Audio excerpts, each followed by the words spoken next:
আজ আমি আপনাকে শোনাবো সিলেটের ছেলে মোহাম্মদ ফাবেলের জীবনের কলিজা কাঁপানো এক বাস্তব জীবনের গল্প। বন্ধুরা, আমি ফাবেলের জীবনের গল্পটা পড়ে এত যে পরিমাণ কষ্ট পেয়েছি। ফাবেল তার মাকে বিয়ে করেছে, আস্তাগফিরুল্লাহ, এবং সেই মায়ের সাথে দীর্ঘ প্রায় 4 বৎসরের উপরে সংসার করে যাচ্ছে। তার ভাই বোন আছে, তারা তাকে বাবা বলে ডাকে। ঘটনাটা শুনলে আপনার শরীরের পশম দাঁড়িয়ে যাবে। আমি যারা আমার জীবনের গল্পগুলো শোনেন, এই অনুষ্ঠানগুলো দেখেন, তাদেরকে বলবো যে আজকে একটু নড়ে চড়ে বসেন, কারণ আপনি এমন এক গল্প শুনতে যাচ্ছেন যেটা শুনলে আপনি নিজেকে নিজে ধরে রাখতে পারবেন। বন্ধুরা, গত পরশুদিন মনে হয়, পরশুদিন আমি আবার রাতের বেলা অনেক রাত পর্যন্ত অনলাইনে থাকি, মানে আমার হচ্ছে ইমোতে অ্যাক্টিভ থাকি। তো রাত প্রায় আপনার 12টা থেকে 12:30 দিকে হবে, এরকম সময় আমার নামটা না বলে একটা নামে মানে একজন মহিলা কল করে এবং বলে, আপন ভাই, আমি শুনেছিলাম যে আপনার বাড়ি নাকি কুমিল্লাতে এবং হোটেল নূরজাহানের পাশাপাশি। আমি কিছুক্ষণের মধ্যে 30 মিনিটের মধ্যে হোটেল নূরজাহানে ঢুকবো। আমি জানি না আমি কক্সবাজার যাচ্ছি, ওখান থেকে ফিরে আসতে পারবো কি না, হয়তো মরেও যেতে পারি। তবে আমার একটা ইচ্ছা যে আমি আপনাকে একটা নজর দেখে যাব। আপনার কাছে বিনীত রিকোয়েস্ট যে আপনি অন্তত 1 মিনিটের জন্য হলেও একটু হোটেল নূরজাহানের সামনে আসেন। আমি ওনাকে বললাম যে কক্সবাজার মানুষ ঘুরতে যায়, মজা করতে যায়, আনন্দ করতে যায়, কিন্তু আপনি বলেন যে কক্সবাজার আপনি মরতে যাবেন। ব্যাপারটা তো আমি ঠিক বুঝলাম না। উনি আমাকে বলে যে আপনি একটু আসেন এবং আপনি আসলে পরে আমি আপনাকে বুঝিয়ে বলবো। তো আমি ওই সময় হোটেল নূরজাহানের খুব কাছাকাছি একটা জায়গায় ছিলাম। আমি আবার রাতের বেলা একটু মানে নীরব কোনো জায়গা পাইলে, যেমন ধরেন যে এরকম মানে রাস্তা দিয়ে গাড়ি যাচ্ছে, তারপরে রাস্তার পাশে একটা সুন্দর বাগান বা এরকম নিরিবিল কোনো জায়গায় পেলে আমি আসলে আমার সময়টাকে খুব ভালো কাটে। আমি চুপচাপ বসে থাকতে অনেক পছন্দ করি। ওই সময় ঠিক আমি এমনই একটা জায়গায় ছিলাম, পদুয়ার বাজার বিশ্ব রোডের কাছাকাছি। পরনের কল পাওয়ার পর আমি দৌড়ে গেলাম। যাওয়ার ঠিক প্রায় 5 থেকে 6 মিনিট পরে উনি একটা এসি বাসে করে নামলো হচ্ছে হোটেল নূরজাহানে। নামার পরে ওনাকে দেখে আমি খুব অবাক হয়ে গেলাম। মানে যথেষ্ট পরিমাণ সুন্দরী একজন মহিলা এবং সব দিক থেকে অনেক পারফেক্ট। আমি বললাম যে ঠিক আছে, উপরে চলেন। চাইনিজে গেলাম, খাওয়া দাওয়া করলাম। করার পরে মানে উনি খাচ্ছে আর কান্না করতেছে, চোখের পানি পড়তেছে। আমি বললাম যে আপনি কাঁদতেছেন কেন? আপনি আর যে আপনার কাছে আসছেন তাকে দেখতেছেন, আপনি কাঁদতেছেন কেন? পরে বলে, ভাই, এই জন্যই কাঁদতেছি যে আজকে জীবনের এমন একটা সময় আপনার সাথে আমার দেখা হলো যে আজকে আমি মৃত্যু কুপিতে যাচ্ছি। আমি বললাম কেন? উনি বলে যে তাহলে বলি। ওনার হাজব্যান্ড মোটামুটি একজন নামকরা ব্যক্তি এবং খুব ভালো একটা জবও করে, এবং তার 2 সন্তান, মানে 2 ছেলে একটা মেয়ে আছে। মেয়েটা হচ্ছে ক্লাস 9-এ পড়ে, আর 2 ছেলে তারা বড় ইউনিভার্সিটিতে পড়ে, এবং ঢাকা শহরে মোটামুটি খুবই ভালো একটা পরিবেশে তারা থাকে এবং তাদের নিজেদের জায়গায় তারা থাকে বাড়ি বানিয়ে। কিন্তু তারপরে ওই মহিলা তার হাজব্যান্ডের বসের কাছে যাচ্ছে কক্সবাজার, এবং এক্ষেত্রে তার হাজব্যান্ড তাকে যেতে বলছে, মানে হাজব্যান্ড এক কথায় পাঠাইছে। তার হাজব্যান্ড কেন পাঠাইছে সেটা শুনলে আপনি আরও অবাক হয়ে যাবেন, যে সামান্য শুধুমাত্র তার ওই জবের প্রমোশনের জন্য। আমার মানে মহিলাটার দিকে তাকে আমার মন চাচ্ছে যে আল্লাহ, তুমি এই মুহূর্তে আমার নিঃশ্বাসটা কেন নিয়ে যাচ্ছ না? আমি আসলে মানে এই জিনিসগুলো সহ্য করতে পারি না। আমার ভিতর থেকে আসলে আমার এত কষ্ট হচ্ছিল যে এত সুন্দর একটা মহিলা। উনি আমাকে বলে যে আমি প্রায় 5 বছর রিলেশন করে, 5 বছর আমার হাজব্যান্ডের সাথে চিঠিপত্রের প্রেম ভালোবাসা করে তাকে বিয়ে করেছি। অথচ এই মানুষটা এমন একটা কাজ করবে, আমি আরও অবাক হয়ে গেলাম এটা জানার পর যে তার হাজব্যান্ডের মানে জন্মস্থান আমার আশেপাশে। না টাকার অভাব, না সম্পত্তির অভাব, না সম্মানের অভাব, তারপরেও কেন এই মানুষগুলো এরকম কাজ করে আমি বুঝতে পারি না। এদেরকে তো আমি মানুষ বলবোই না, এরা বিভিন্ন প্রাণী এবং আল্লাহ তাদেরকে মানুষের চেহারা দিয়ে দুনিয়াতে পাঠিয়েছে, অতটুকুই। আজকে ফাবেলের জীবনের গল্পটা তার ব্যতিক্রম নয়, তেমনই একটা গল্প। আমি আশা করব আপনার শুরু থেকে শেষ পর্যন্ত ফাবেলের এই গল্পটা শুনবেন এবং গল্প শেষে সিলেটের ছেলে ফাবেলকে আপনার মতো করে একটা মতামত কমেন্ট বক্সে দিয়ে যাবেন। ধন্যবাদ সবাইকে। সুপ্রিয় বন্ধুগণ, আসসালামু আলাইকুম। আমার নাম মোহাম্মদ পাবেল হোসেন, আমার বাড়ি সিলেট। বন্ধুরা, আমি আমার জীবনের গল্পটা শুরু করার শুরুতে আপনাদেরকে আমার পরিবারের ব্যাপারে জানিয়ে রাখি। আমার পরিবারে আমি আছি, আমার বাবা আছে, মা আছে, তাছাড়া রয়েছে আমার নানা নানি সহ আমার একজন মামা। আমি শুরুতে আমার নানু বাড়ি দিয়ে শুরু করছি, এই কারণেই আমার জন্মটা হয় আমার নানু বাড়িতেই। আমার নানু বাড়িটা ছিল সিলেট শহর থেকে মোটামুটি একটু দূরে কোনো একটা গ্রামের এক নিম্নবিত্ত পরিবার বলাই চলে। কারণ আমার নানা ভাই পেশা একজন ছিল খুব ছোট মুদির দোকানদার। আমাদের এলাকাতে আমার নানা ভাইয়ের একটা মুদির দোকান আছে এবং এই মুদির দোকান চালিয়ে আমি খুব খেয়াল করে দেখতাম যে আমার নানা ভাই আমাদের পরিবারটাকে চালাচ্ছে। আমার মামা তখন অনেক, আমি যখন বুঝতে শিখি তখন আমার মামা কিন্তু অনেক ছোট, অত বড় না, এবং আমার মাই ছিল বড়। এবং এটুকুন শুনে আমি অবাক হয়ে যাই, মানে আমি যখন বুঝতে পারি আর কি, তখন আমি জানতে পারি যে আমার বাবা একজন আমেরিকান প্রবাসী, বাবা আমেরিকাতে থাকে এবং আমার মা হচ্ছে সিলেটি। আমার বাবা আমার মাকে কোনো এক কারণে সিলেটে এসে দেখে পছন্দ করে দেন, তারপরে বিয়ে করে।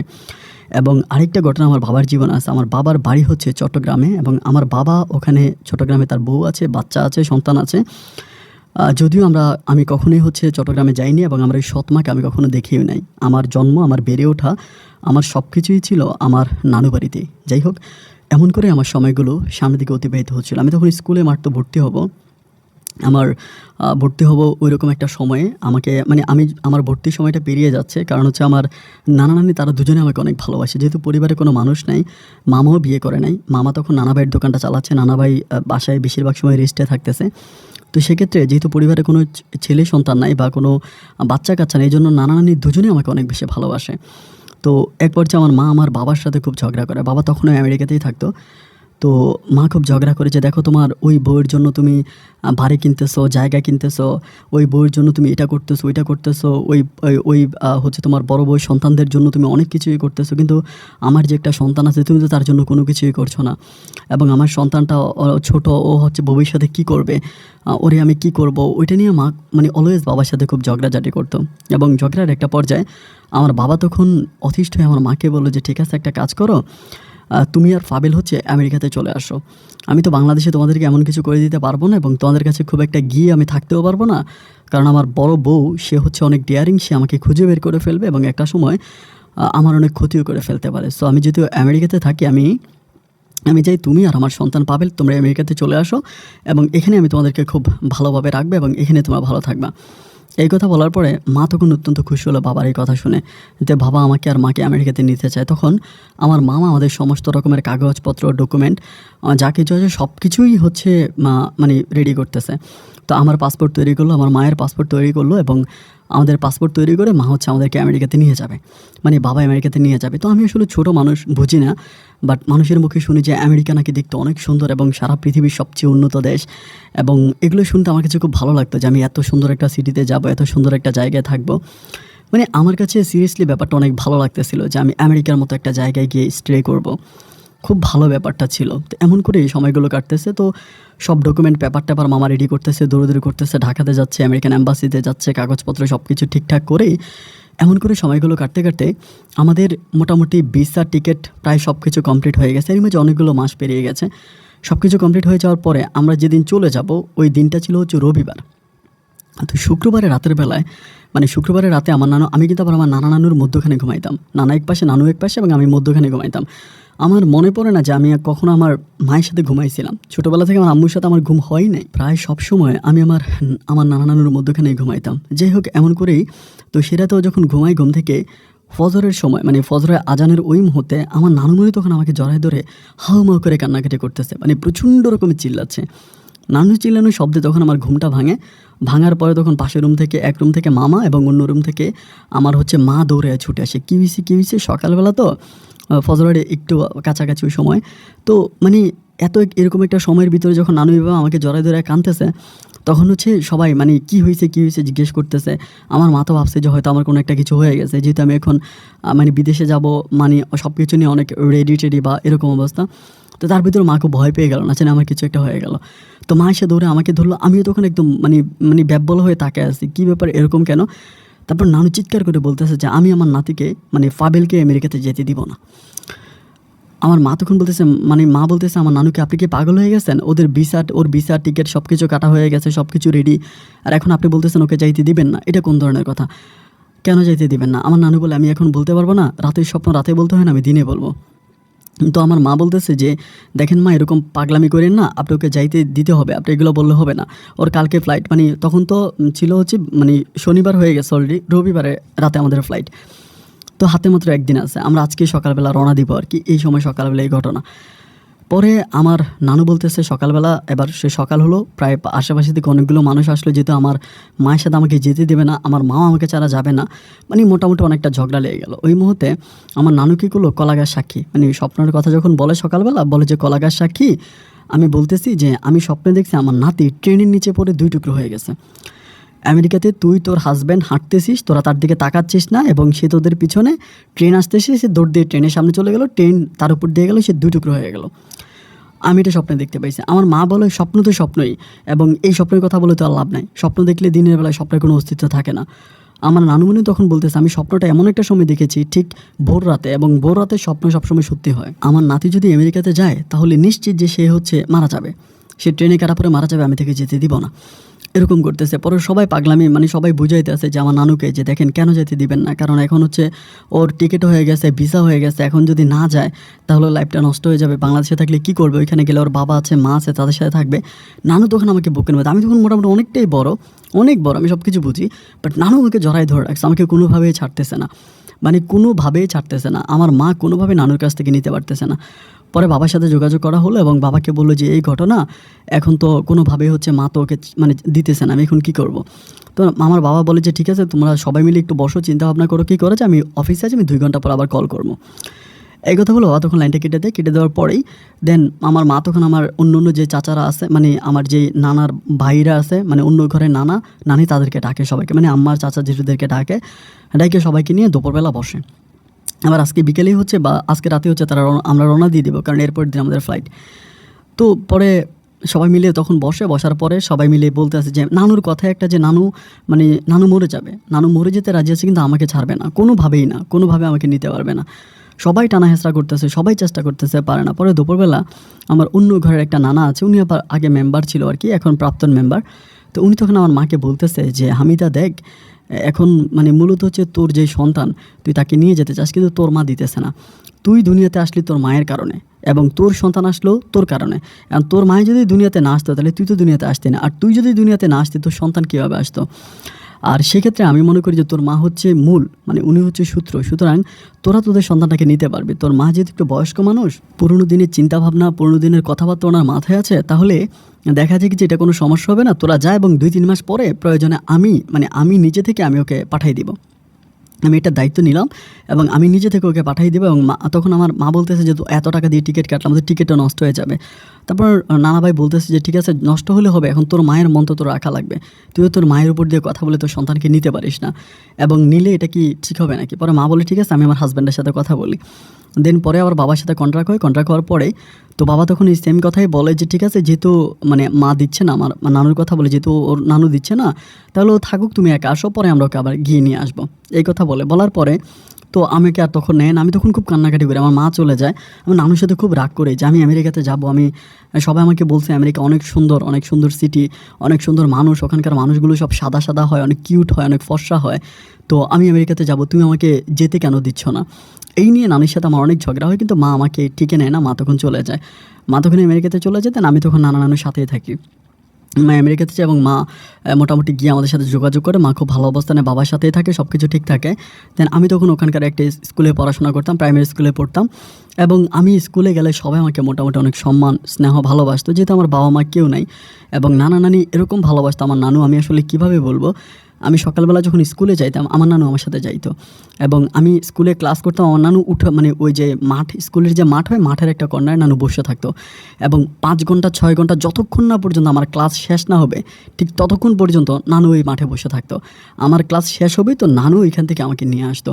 শুধু তাই নয়, আমি যখন স্কুলে যাইতাম আমার নানু সবসময় শিক্ষকদের কাছে গিয়ে বলতো যে আমার নাতির গায়ে হাত দিয়েন না, আমার নাতিকে মাইরে না, ও যদি পড়া না পারে আমাকে বললেন, আমি যেমনি পারে ওকে পড়ায় আনবো, কিন্তু ওর গায়ে কোনো হাত দিয়েন না।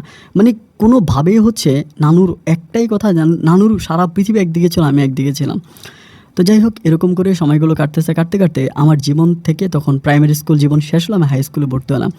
হাই স্কুলে আমি যখন ক্লাস 8-এ পড়ি, এই পর্যন্ত কিন্তু আমার নানু আমাকে নিতে দিবেই না। এই যে এতগুলো বছর কেটে গেল, এতগুলো বছর কাটলো, অনেকে অনেকভাবে ট্রাই করছে, আমার মাও অনেকবার আসার চেষ্টা করছে, এবং নানু বলে তুই আসতে পারিস, সমস্যা না, তুই আসলে কিন্তু আমার নাতিকে নিতে পারবি না। আমি আমার নাতিকে তোর সাথে যেতে দিব না, এবং যত যাই হোক আমি দিব না। তো মাও চিন্তা করলো যে এরকম করে হচ্ছে। এবং আরেকটা মানে দুঃখজনক ব্যাপার হচ্ছে, আমেরিকাতে যাওয়ার পর আমার মায়ের গর্ভে কোনো সন্তান হচ্ছে না। সবাই বলতেছে আমার মানে সবাই আমার আম্মাকে বলে যে তোর যদি নতুন একটা সন্তান আসে তাহলে তুই তোর এই ছেলেটাকে ভুলতে পারবি, বা ফাবেল তোর মায়ের কাছে থাকবে, তুই ওই ছেলেটাকে নিয়ে থাকবি বা মেয়েটাকে নিয়ে থাকবি। তা আমার মা আমেরিকাতে অনেক ডাক্তার দেখা, অনেক জায়গায় যায়, যেহেতু দীর্ঘদিন আমার আব্বার সাথে আমার সংযোগ ছিল না, সেই জন্য জানি না কী কারণে আমার মায়ের গর্ভে কোনো সন্তান হচ্ছে না। তো এমন করেই সময়গুলো কাটতেছিল। তো আমি যখন ক্লাস 8-এ পড়ি তখন হঠাৎ করে আমাদের জীবনে একটা মর্মান্তিক ঘটনা ঘটে। আমি কিন্তু কোনো কিছুই বুঝি না, আমি অলওয়েজ আমার আম্মার সাথে কথাবার্তা বলি এবং আম্মা আমার সাথে খুব ভালো করে কথাবার্তা বলতো। কোনো দিন কোনো ব্যাপার নেই, আম্মা আমার সাথে কোনো ঝগড়াঝাটি করে নাই এবং কোনো রকমের কিছু করে নাই, খুব নর্মালি কথা বলতো। ক্লাস 8-এ পড়া অবস্থায় মঙ্গলবার রাতে আমার মায়ের কাছে আমার নানা ভাইয়ের মোবাইলে কল আসে, হচ্ছে মানে আমেরিকারে আমাদের সিলেটেরই একজন মানুষ মুকসেদুল ভাই নামের একজন লোক, তিনি কল করে হচ্ছে আমার নানা ভাইকে জানায় যে আমার মা নাকি কিছুক্ষণ আগে ফাঁসি দিয়ে রুমের মধ্যে মারা গেছে।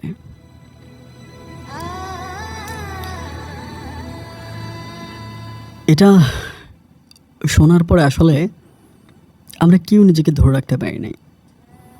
মানে আমি তো তখন বুঝি, ক্লাস 8-এ পড়া একটা মানুষ কিন্তু সব কিছু বুঝে, আমি সব কিছু বুঝতেছি। আমি তখন মানে মায়ের এই মৃত্যুটাকে কোনোভাবেই মেনে নিতে পারতেছিলাম না, যে একটা মানুষ মারা যাবে, জন্মালে মরতে হবে, এটাই তো স্বাভাবিক, এটাই দুনিয়ার নিয়ম। কিন্তু আমার প্রশ্ন হচ্ছে যে মা যে মারা গেল, মা মারা যাওয়ার কারণটা কী ছিল? একটা মানুষ তো আত্মহত্যা করে মনের কষ্টে বা দুঃখে, কোনো যন্ত্রণায় পেশা আত্মহত্যা করে, তো মায়ের মাঝে তো এরকম কোনো যন্ত্রণা আমি দেখিই নাই। নানা নানুকে জিজ্ঞেস করি যে মা কি তোমাদের সাথে কোনো দিন কোনো রকমের দুঃখের কথাবার্তা বলছে, কিছু শেয়ার করছে? নানা নানি বলে না, কোনোদিনও আমাদেরকে কিছুই বলে নাই। ওকে আমরা বারবার জিজ্ঞেস করতাম তোর খাওয়া দাওয়া, তোর থাকা এবং বাকি সব কিছু ঠিক আছে কিনা। ও সবসময় বলতো যে সব ভালো, সব কিছু একদম ঠিক, তোমাদের হাজব্যান্ড মানে আমার হাজব্যান্ড অনেক ভালো।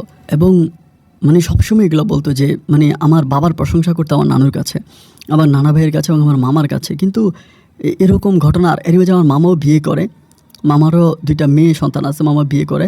তো এখন এরকম ঘটনা মানে কেউ আমরা আসলে মেনে নিতে পারছি না। মানে আমাদের এলাকাতে মনে হয় আমাদের পুরো গ্রামে আমার মায়ের মৃত্যুর খবর শুনে এমন কোনো মানুষ নেই যে কান্না করে নাই।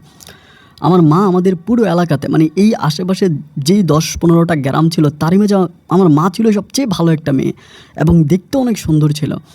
আমার মা এরকম ভালো মানুষ ছিল যে মাঠে যখন কৃষক ধান কাটতে যাইতো, ধরেন একটা পরিবারে তারা ধান কাটতেছে, তাদের কোনো লোক না, আমাদের সিলেটে কিন্তু আমাদের এলাকাতে এরকম হয় যে নারী পুরুষ একসাথে মাঠে গিয়ে কাজ করে, নারী পুরুষ একসাথে মাঠে যায়, ধান কাটে, ফসল বোনায়, একই সাথে কাজ করে।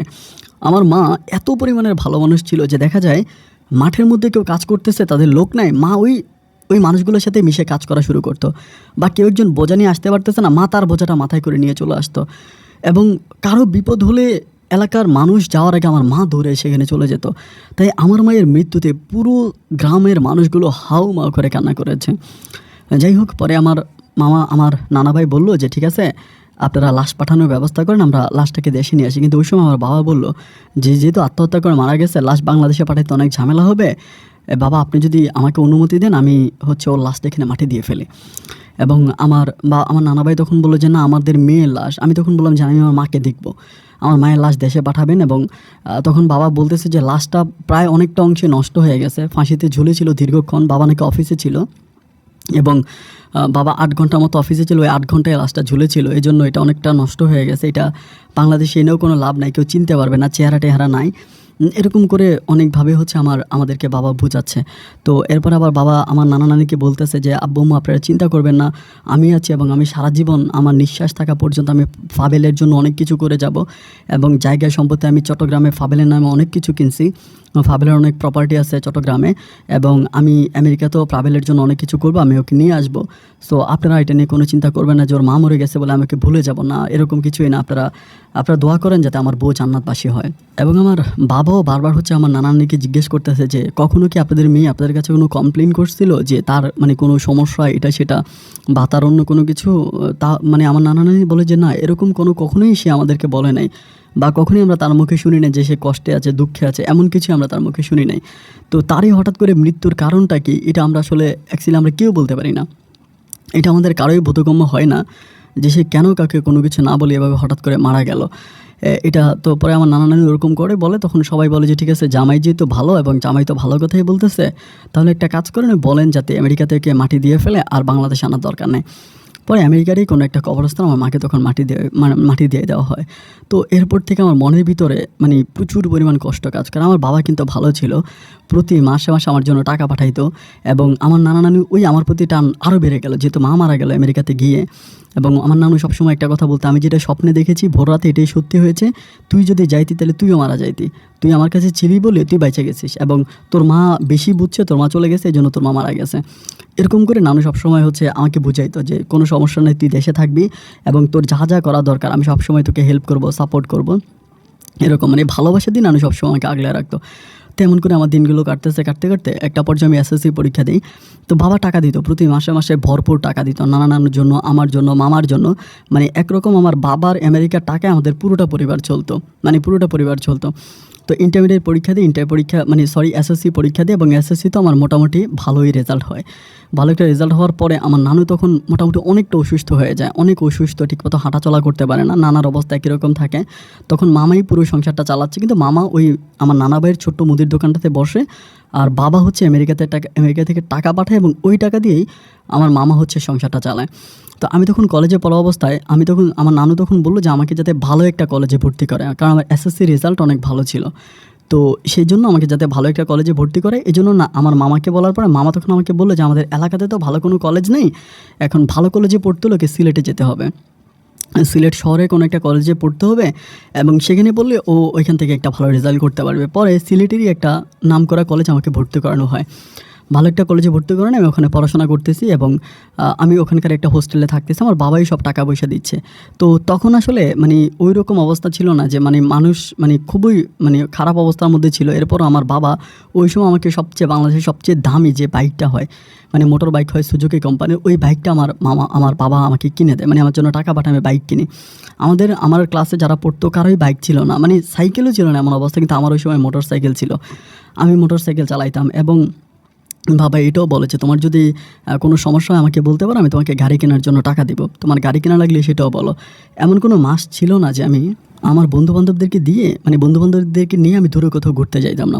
প্রতি মাসে আমার একটা করে ট্যুর ছিল, আমি এখানে ওখানে বিভিন্ন জায়গায় ট্যুরে যাইতাম এবং ফ্রেন্ডদের সাথে খুব মজা মাস্তি করতাম। কিন্তু একাকিত্ব সময়টা আমার খুব খারাপ কাটতো, আমি আমার মাকে অনেক মিস করতাম, আমার মায়ের কথা আমার ভীষণ মনে পড়তো। আমার যখন মায়ের কথা মনে পড়তো তখন আমার সব কিছু বন্ধ হয়ে যেত, আমার পড়াশোনা, খাওয়া দাওয়া, ঘুম সব বন্ধ হয়ে যেত। মায়ের কথা মনে হলে আমি কান্না করতাম, কারণ আমার মাকে আমি অনেক বেশি লাভ করতাম। মা যখন চলে যায় আমেরিকাতে আমার মনে আছে আমি মানে অনেক কান্না করছিলাম। তো এরকম করে চলতে আমাদের কলেজের একটা মেয়ে নাম হচ্ছে শাহিনুর, ও আবার মোটামুটি অনেক বড় লোকের মেয়ে, সিলেট শহরে ওদের বাড়ি আছে। তো আমাদের ফ্রেন্ডদের ভিতরে শাহিনুর মেয়েটা আমাকে একটু পছন্দ করে, মানে পছন্দ করে বলতে কি ও অন্য মেয়েদের কাছে আমার প্রশংসা করে সব সময়। মানে প্রশংসাটা বলতে এরকম, একদিন মানে এটা আমি নিজের কানে শোনা, আমি একটা পাশের টেবিলে বসে আছি, তো এই মেয়েগুলো কিন্তু দেখে নাই, তারা সবাই আমার ক্লাসমেট। তো পাশের টেবিলে বসে আমি কফি খাচ্ছিলাম, এমন সময় ওই বাকি মেয়েগুলা শাহিনুরের সাথে বলতেছিল দেখ দেখ দেখ দেখ মানে পাবেলের বাপের কয়টা টাকা আছে, বাপের টাকা দিয়ে কেমন একটা হুডামি দেখায়, প্রতি মাসে ঘুরতে যায়, ফ্রেন্ডদের পিছনে কেমনে টাকা উড়ায়, এক এক দিন এক এক ড্রেস পরে। আরে বেটা তুই ফুটামি করবি কর, বাপের টাকা দিয়ে করতেছস কেন? তোর যদি ক্ষমতা থাকে তাহলে নিজের টাকা দিয়ে কর।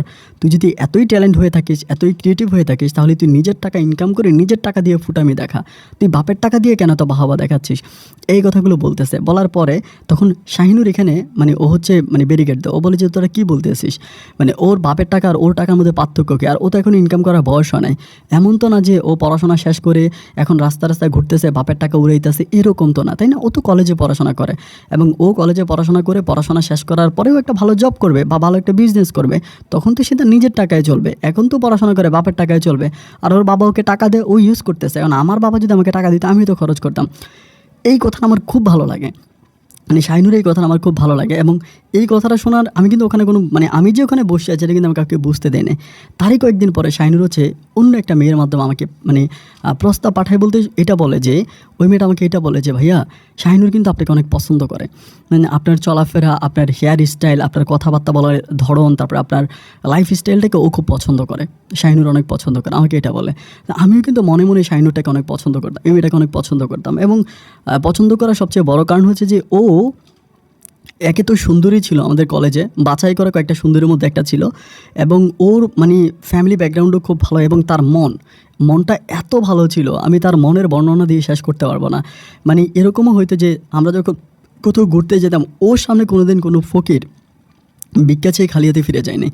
কোনো ফকির ওর সামনে আসলে ওর কাছে না থাকলে আমার কাছ থেকে হলো নিয়ে বলবে যে না ওকে দিয়ে দাও, মানে আমার কাছ থেকে নিয়ে সে হচ্ছে ফকিরকে দিবে। এত পরিমাণে তার মনটা ভালো ছিল, এত পরিমাণের মানে উদার মনের একজন মানুষ ছিল। যাই হোক, এমন করেই কাটতেছিল। এরকম করে সামনের দিকে যেতে যেতে একটা পর্যায়ে সে আমাকে এবার ডিরেক্টলি প্রপোজ করলো।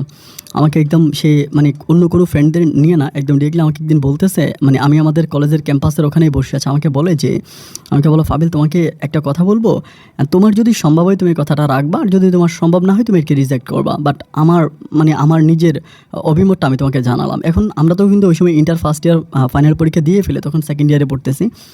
তো আমাকে বলতেছে যে তোমার কাছে আমার একটা রিকোয়েস্ট, তুমি যদি তোমার মনে হয় আমি যদি তোমার জন্য পারফেক্ট হয়ে থাকি, যদি মনে করি যে তুমি আমাকে নিয়ে লাইফে হ্যাপি থাকবা, আর যদি মনে হয় যে আমি তোমাকে হ্যাপি রাখতে পারবো, তাহলে আমি আসলে তোমাকে বিয়ে করতে চাই, এবং তোমাকে নিয়ে একটা সুখের সংসার করতে চাই, তোমাকে নিয়ে ভালো থাকতে চাই। তুমি কি বলো?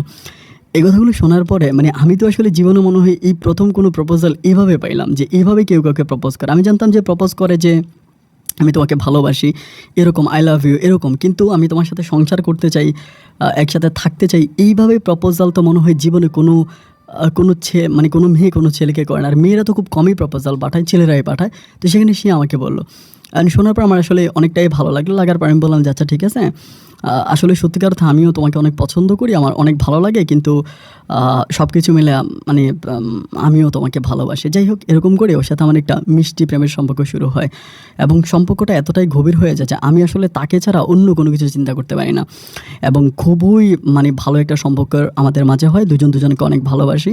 তো সেই সময় কিন্তু বাবার সাথে আমার কন্টিনিউসলি কথাবার্তা হচ্ছে, এবং এই রিলেশনটা সামনের দিকে যেতে যেতে একটা পর্যায়ে আমরা ইন্টার পরীক্ষা। আচ্ছা, এরই আরেকটা ব্যাপার আছে, ইন্টার পরীক্ষার আগে আমি কিন্তু শাইনুরের সাথে অনেকবার, একবার দুইবার না, বেশ কয়েকবার হচ্ছে কক্সবাজার যাই, এবং আমরা সেখানে থাকি, আমাদের মাঝে সব রকমের ভালোবাসাবাসির সম্পর্ক হয়, এবং দুজন দুজনের প্রতি অনেকটা আন্ডারস্ট্যান্ডিং থাকে। আমি এরকম করে আমরা তখন ইন্টার ফাইনাল পরীক্ষা দিই। ফাইনাল পরীক্ষা দেওয়ার পরে ভালোই রেজাল্ট হয়, ও ভালো রেজাল্ট করে, আমিও রেজাল্ট করি, এবং রেজাল্ট আউট হওয়ার পরেই আমরা তখন চিন্তা ভাবনা করলাম যে আমরা দুজনেই হচ্ছে ঢাকা ইউনিভার্সিটি বা ঢাকার কোনো একটা ভালো ইউনিভার্সিটিতে পড়াশোনা করব, সিলেটের বাইরে পড়ব। তো শাইনুরের বাবার আসলে টাকা পয়সার কোনোই অভাব নেই, এবং শাইনুর যখন তার বাবাকে বললো, তার বাবা তখন বরাবরের মতো বললো যে ঠিক আছে, কোনো সমস্যা নেই, ওকে ফাইন, তুমি যেতে পারো, এই কথা বললো। এবং একই কথা আমি আমার বাবাকে যখন ফোন করে বললাম আমেরিকাতে, বাবা তো এক কথায় রাজি যে অবশ্যই ঢাকাতে পড়বা। আর বাবা কিন্তু তখনও চাচ্ছে যে আমি যাতে আমেরিকাতে চলে যাই, কিন্তু ওই নানুর মুখের দিকে তাকে আমার তখনও যাওয়া হয় না। আমি তখনও একেবারে নানুর মুখের দিকে তাকায় চলে আসছি, পড়ে আছি। এরপর সিলেট থেকে আমি, শাহিনুর সহ আমাদের আরও কয়েকটা ফ্রেন্ড মিলাম তখন ঢাকাতে ভর্তি হই, ঢাকার কোনো একটা প্রাইভেট ইউনিভার্সিটিতে ভর্তি হই। প্রাইভেটে ভর্তি হয়ে আমরা ঢাকা ইউনিভার্সিটিতে শাহিনুর চান্স পাই, কিন্তু আমি পাই না, এবং সেজন্য শাহিনুর ঢাকা ইউনিভার্সিটিতে পড়ে নাই। আমি যে ইউনিভার্সিটিতে পড়ছি ওইটাতেই ভর্তি হয়েছে। তো একইভাবে আমরা তখন পড়াশোনা করতেছি, এবং ইউনিভার্সিটিতে ভর্তি হওয়ার প্রায় 4 মাস পরেই হঠাৎ করে আমার জীবনে সবচেয়ে বড় দুর্ঘটনা ঘটে। সেটা হচ্ছে আমার বাবা আমেরিকাতে হচ্ছে গাড়ি অ্যাক্সিডেন্ট করে। এবং গাড়ি অ্যাক্সিডেন্ট করে বাবা আমেরিকাতে মারা যায়। তো বাবার কিছু ফ্রেন্ড সার্কেল ছিল, তাদের সাথে আমার মাঝে মাঝে কথা হইতো।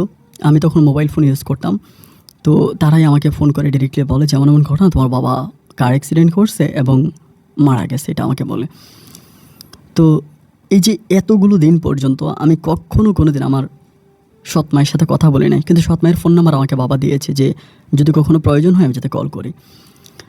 যখন আমি এই নিউজটা পাইলাম যে বাবা মারা গেছে, দেন আমি তখন আমার ফোন করে নানা ভাইকে জানাইলাম, নানুমণিকে জানাইলাম, মামাকে জানাইলাম। তারা তো ভীষণ কান্নাকাটি করতেছে। আমার বাবা ফেরেশতার মতো একজন মানুষ ছিল। তো এই জীবনে প্রথম আমি আমার সৎ মাকে কল করি, বলি যে মা এমন ঘটনা, বাবা তো মারা গেছে, আপনি আমাকে চিনছেন? আমি ফাবেল। পরে বলে হ্যাঁ চিনছি, কেমন আছো তুমি? আমি বলে ভালো আছি। পরে বলে হ্যাঁ আমরাও তো শুনছি, আমাদের কাছে তো নিউজ আসছে মারা গেছে, তো এখন হচ্ছে লাশ তো বাংলাদেশে আনার ব্যবস্থা করতেছি, লাশ দেশে আসবে, এটা আমাকে বলে। আমি তখন বলি আচ্ছা ভালো কথা, এখন আমি কবে আসবো এটা আমাকে বলে। পরে বলে তুমি আসো, যখনই খুশি আসো, খুব বিনয়ীর সঙ্গীতে কথা বলতেছে, অনেক বিনয়িত। পরে আমি তখন বললাম ঠিক আছে। আমি তখন শাহিনুরকে ব্যাপারটা জানালাম যে শাহিনুর এই ঘটনা, বাবা মারা গেছে। ও তখন খুব কষ্ট পাইলো। ও তখন আমাকে বলে যে ঠিক আছে তাহলে আমি তোমার সাথে যাবো, চট্টগ্রামে, যেহেতু মানে তুমি যাবা, তোমার বাবা মারা গেছে, তুমি তো অনেক আপসেট, সো আমি তোমার সাথে যাব। আমি তখন বললাম ফাইন, ঠিক আছে, তাহলে তুমি আমার সাথে চলো। এরপরে আমি শাহিনুরকে নিয়ে হচ্ছে ঢাকা থেকে আমরা তখন রওনা দিলাম চট্টগ্রামে রওনা দিলাম। যাওয়ার পরে আমার বাবার লাশ আসতে সময় লাগবে, প্রায় 1 উইকের মতো টাইম লাগবে। তো গিয়ে আমি তখন আমার সৎ মায়ের সাথে কথাবার্তা বলি এবং কান্নাকাটি করি। উনিও আমাকে অনেক মানে বুঝায় যে কান্নাকাটি করো না, কারো বাবাই তো চিরকাল বেঁচে থাকে না, এই সবই তো তোমার ঘর বাড়ি, তুমি এখানে আসবা থাকবা, কোনো সমস্যা নেই। মানে আমাকে উনি খুব মানে আদর ভালোবাসা দিয়ে আমার সাথে খুব ভালো করেই কথা বলে এবং ওনার কথাবার্তাগুলো আমার কাছে ভীষণ ভালো লাগে। যেটা আমার মা দিত সেম জিনিসটা ওনার কাছ থেকে পাচ্ছি। পরে ওইখানে যাওয়ার পরে শাহিনুর তখন আবার মানে ও বলে যে আমি সিলেটে চলে যাই, এখানে কতদিন থাকবো, পরে আমি আবার আসবো লাশ আসার পরে। পরে শাহিনুর তখন চলে যায় সিলেটে, আমি তখন ওখানে থাকি। আমার ভাই বোনগুলো আমার সাথেই থাকে, আমার 2টা বোন আর 2টা ভাই আছে ওই চট্টগ্রামেরই, আমার সৎ ভাই বোন, আমি ওদের সাথে ওখানে আছি। মোটামুটি আলহামদুলিল্লাহ খুব ভালোভাবেই সময়গুলো কাটতেছে, ওইখানে আমি পড়ে আছি। এবং এমন করে সময়গুলো সামনে দিয়ে কাটতে কাটতে আমাদের মাঝে মানে খুব ভালো একটা মানে আমার পরিবারের সাথে, আমার মা সৎ মায়ের সাথে, ভাইদের সাথে আমার ভালো একটা সম্পর্ক হয়ে যায়। এবং প্রায় 9 দিন পরে আমার বাবার লাশ বাংলাদেশে আসে। অবশ্যই টাকা পয়সা দিয়ে, অনেক টাকা টুকা দিয়ে তারপর খুব দ্রুত আনা হয় আর কি। পরে আনার পরেই আমি ওই শাহিনুরকে আবার কল দিয়ে বললাম যে শাহিনুর, এমন এমন বাবার লাশ আসছে দেশে, তুমি হচ্ছে মানে আসো। তো তখন আসার পর আমরা তখন বাবার লাশ দাফন করি। বাবার চেহারাটা অনেকটাই নষ্ট হয়ে গেছে আর কি, অ্যাক্সিডেন্ট খুব মারাত্মকভাবে হয়েছিল, চেহারা বোঝা যায় না অনেক অংশে। তো যাই হোক, মাটি দিই, দাফন কাফনের কাজ কমপ্লিট হয়। দাফন হওয়ার পরেই তো সেখান থেকে আমি তখন আরও 2 দিন থাকি, ওই বাড়িতেই থাকি, শাহিনুরের সাথেই থাকি। আমার মাকে আমি ডিরেক্টলি বলি যে শাহিনুরকে পছন্দ করি, ওকে আমি বিয়ে করবো। এই সে বলে, মাও শাহিনুরকে অনেক আদর টাদর করে, যে ছেলেটা তো এতিম, ওকে কষ্ট দিও না। মা অনেকভাবে শাহিনুরকে বোঝায়। এরপরে আমরা তখন চট্টগ্রাম থেকে পুনরায় আবারও ঢাকাতে চলে আসি। ঢাকাতে আসার পরে শাহিনুর আর আমি একই সাথে থাকতেছি, পড়াশোনা করতেছি। তো এরপরে মাসটা আমাদের খুব কষ্টে কেটে যায়, কারণ আমার বাবা মানে প্রতি মাসে টাকা পাঠাইতো, প্রতি মাসেই হচ্ছে আমার মানে আমার মামার জন্য টাকা পাঠাতো। আমার মামা কী করতো, নিজেই টাকাগুলো ইউজ করতো। এবং কিছু জায়গা সম্পত্তি মামা কিনছে, কিন্তু এগুলো মামা নিজের নামে, মানে আমার নানার নামে অথবা আমার নামে কোনো কিছুই করে না। যা কিছু করছে মামা সব নিজের নামে এবং নিজের সন্তানদের নামে।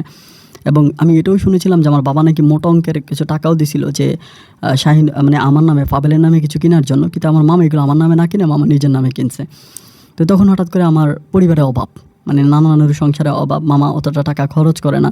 আগে তো বাবা বিদেশ থেকে টাকা বাড়াইতো, সেই টাকা দিয়ে দিত, এখন আর টাকা দেয় না। আমি যখন মামাকে ফোন করে বলি যে মামা আমার তো টাকা লাগবে, টাকা পাঠাও, মা বলে পাঠাবো, পাঠাচ্ছি, এরকম করে পাঠায় না। প্রায় 3 মাসের মতো হয়ে যায়, আমি হোস্টেলে ভাড়া দিতে পারি না, প্রাইভেট ইউনিভার্সিটিতে পড়ি, অনেক বেশি টাকার প্রয়োজন, সেই টাকাও দিতে পারি না। এইভাবে তখন কাটতেছে। পরে 3 মাস পরে খুব অভাব দেখা দেয়, মানে এত অভাব যে আর চলতে পারি না। পরে আমি বাধ্য হয়ে আমার সৎ মায়ের কাছে যাই চিটংয়ে। সৎ মায়ের কাছে গিয়ে বলেছি এই ঘটনা, আমি তো চলতে পারতাম না, পড়াশোনার জন্য টাকা লাগবে। সৎ মা আমাকে 20,000 টাকা দেয়।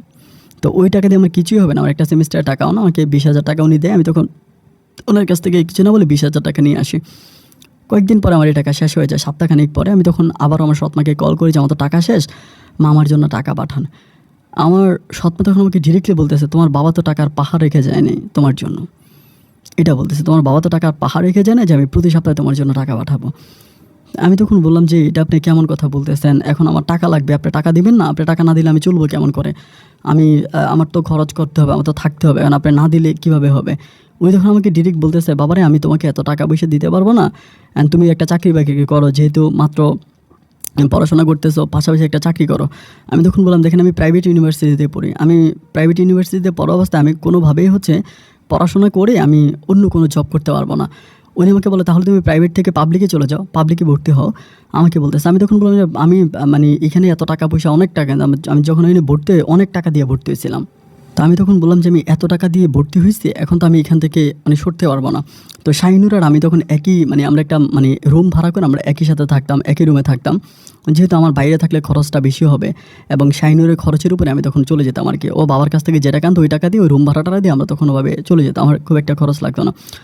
এমন করতে করতে মা তখন আমাকে টাকা দেওয়া বন্ধ করে দেয় এবং মামাও তখন টাকা দেওয়া পুরোই বন্ধ করে দেয়। তখন আমার খরচটা পুরোটাই শাহিনুর চালাচ্ছিল।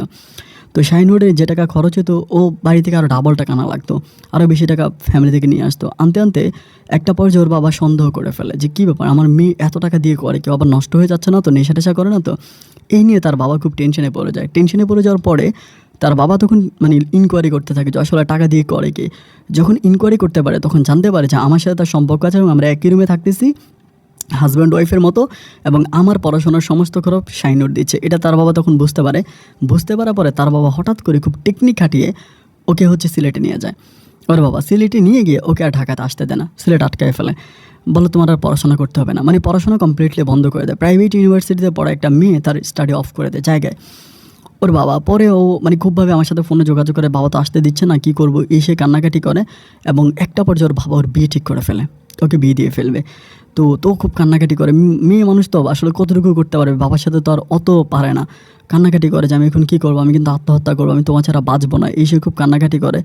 তখন আমার হাতের অবস্থা এতটাই খারাপ ছিল যে আমি মানে ভাত খাওয়ার মতো টাকা আমার হাতে নেই, যে আমি মানে খাবার খাবো ওই টাকাটা আমার কাছে নাই। আমার এত পরিমাণের কষ্ট, আমি নিজে চলতে পারতেছিলাম না। আমি বাসা ছেড়ে দিয়ে মেসে থাকতেছি, মেস ভাড়াও দিতে পারি না। পরে খুব কষ্ট করে দেন আমি তখন হচ্ছে মানে ওখানে আসি, ওর বাবার সাথে দেখা করার জন্য সিলেটে আসি। এবং সিলেটে আসার পরে ওর বাবার বিজনেস ছিল, অনেক বড় বিজনেস। আমি ওনার অফিসে যেয়ে ওনার সাথে দেখা করি।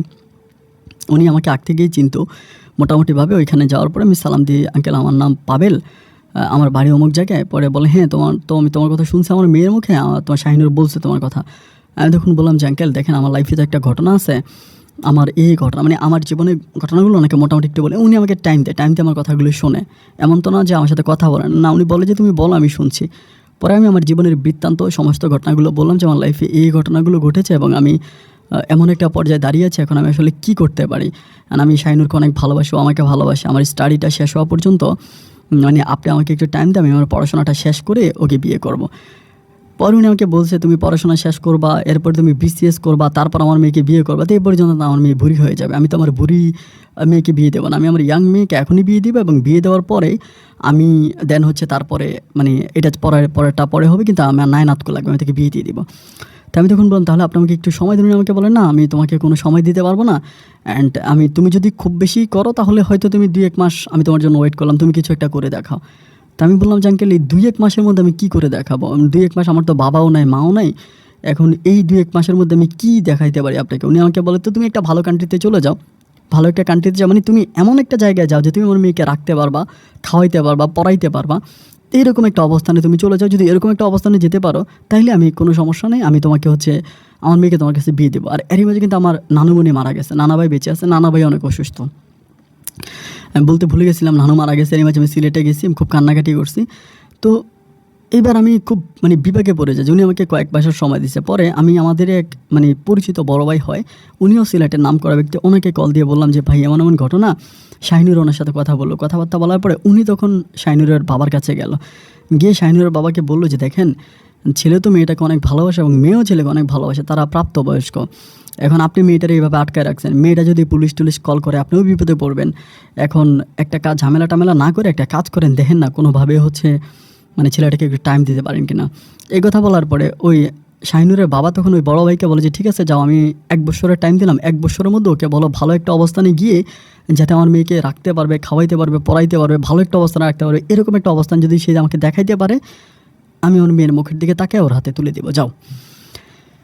এই কথা বললো, বলার পরে বড় ভাই আমাকে জানালো যে পাবেল এই ঘটনা, আমাকে এতটুকুই বলছে। আমি তখন বললাম ভাই ঠিক আছে, আলহামদুলিল্লাহ 1 বছরের মধ্যে কিছু একটা করবো। তো 1 বছরের মধ্যে তো না আমার স্টাডি শেষ হবে, না আমি কোনো কিছু করতে পারবো। দেন আমার মাথায় তখন একটা আইডিয়া আসছে, নিউ একটা প্ল্যানিং আসছে যে আমি আমেরিকাতে চলে যাব, অথবা কোনো একটা ভালো কান্ট্রিতে চলে যাব স্টুডেন্ট ভিসায়, যেহেতু আমার ইন্টার কমপ্লিট আছে, ওই স্টুডেন্ট ভিসা ভালো একটা কান্ট্রিতে গিয়ে আমি ওখানে পড়াশোনা করব, এবং আমার বাবার যেহেতু বন্ধুবান্ধব আছে তাদের কাছ থেকে কিছু টাকা ঢুকে নিব, এরকম করে আমি মানে বিদেশ চলে যাবো, এরকম একটা প্ল্যানিং। তো এরকম করে আমি তখন বিভিন্ন দেশের জন্য ট্রাই করতেছি, বিশেষ করে আমেরিকার জন্য। আমার আব্বার এক পরিচিত লোক আছে, উনি আমাকে ফর্ম টর্ম উঠাই দেয় আমেরিকা থেকে। তো ওইটার পিছনে স্টম্প দিতে দিতে কয়েক মাস ঘোরার পর আলহামদুলিল্লাহ ওখানে আমার ভিসা হয়, আমেরিকান ভিসা, আমার স্টুডেন্ট ভিসা হয়। এই ঘটনাগুলো কিন্তু সব কিছু মানে বাবা জানে, হচ্ছে শাহিনুরের বাবা জানে, এবং আমার মামা সৎমা সবাই জানে যে আমি আমেরিকার জন্য ট্রাই করতেছি। ভিসাটা হওয়ার পর আমাকে এখন টাকা দিতে হবে, প্রায় 7 লাখ টাকার মতো লাগবে। এই টাকাটা জমা দিতে হবে, মানে ওই যে ওখানকার হচ্ছে কলেজের ফি, তারপরে এটা সেটা আনুষঙ্গিক অনেক খরচ আছে, 7 লাখ টাকা টোটাল ওটা দিতে হবে, এবং দিলে আমি চলে যেতে পারবো। আমি তখন সর্বপ্রথম আমার মামার কাছে গেলাম যে মামা, আমি শুনেছিলাম যে বাবা নাকি আমার নামে জায়গাটাকে কিনেছিল, কোথায়, আমার 7 লাখ টাকা লাগবে, তুমি প্রয়োজন আমাকে কোনো জায়গা থেকে যদি নিজের কাছে না থাকে লোন নিয়ে দাও, আমি লোন নিয়ে তারপরে হচ্ছে আমি এই লোনের টাকা আমি পরে পরিশোধ করাই দিব, তুমি আমাকে লোনের উপরে কয়টা টাকা উঠাই দাও কোনো দিক থেকে, আমার তো হচ্ছে আমেরিকাতে আমার ভিসা টিসা লাগছে, সব কিছু দেখো, এই ডকুমেন্ট দেখাই। মামা তখন বলে আমার পক্ষে মানে কোনো অবস্থায় সম্ভব না, তোকে 7 লাখ তো দূরের কথা, 7,000 টাকা দেওয়া সম্ভব না, আমি দিতে পারবো না। তোর বোনেরা আছে, তোর 2টা বোনের পিছনে আমার অনেক টাকা পয়সা খরচ হচ্ছে, আমি তাদের পড়াশোনা করাচ্ছি, আমার কাছে কোনো ক্যাশ ক্যাবিলিটি নেই, আমার পক্ষে একেবারেই সম্ভব নয়, ভাগিনা তুই আমাকে মাফ করে দে। এই কথা বলে মামা আমার হাত পা চেপে ধরে। নানা ভাই তো কথাই বলতে পারে না, একরকম বোবা। আমি তখন বাধ্য হয়ে আমার সৎ মায়ের কাছে যেতে চাই না, ওই জন্য আমাকে বলছে যে বাবা আমার জন্য টাকার পাহাড় রেখে যায় না। এরপরও আমি সর্বশেষ আমার সৎ মায়ের বাসায় যাই চট্টগ্রামে, গিয়ে আমার সৎ মায়ের সাথে কথা বলি এবং সৎ মাকে বলি যে মা দেখেন আমার বাবা আমার জন্য কি রাখছে না রাখছে এগুলো আমি কিছুই জানি না এবং কিছু চাইও না আপনার কাছে, যে আমার বাবা আমার জন্য কি রাখছে, কত টাকা রাখছে, এগুলো আমার কোনো কিছু জানার দরকারও নেই, কোনো প্রপার্টিও দরকার নেই।